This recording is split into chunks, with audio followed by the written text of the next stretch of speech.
Welcome to the Borland Climb. We hope this video helps.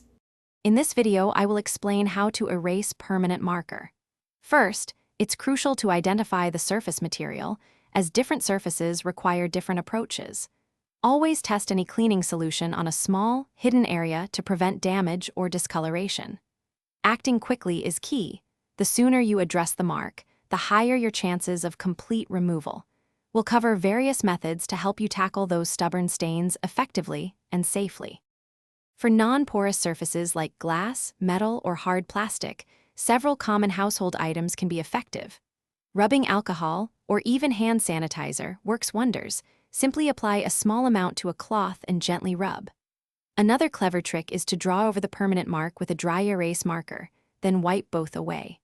For very stubborn stains, a small amount of nail polish remover containing acetone can be used, but always test it first.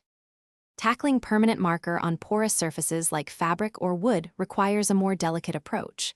For fabrics, try applying a small amount of laundry detergent, hairspray, or white vinegar directly to the stain. Remember to blot the area gently rather than rubbing to prevent the ink from spreading. On wood surfaces, a non-gel toothpaste or a melamine foam eraser, used with very light pressure, can often lift the mark without damaging the finish. Prevention is always better than cure, so store permanent markers safely away from curious hands. When using them, consider placing protective coverings under your work area to catch any accidental marks.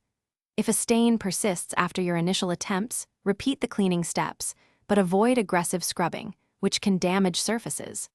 For particularly valuable or delicate items, or if you're unsure, it's always best to consult a professional cleaner. Thanks for watching.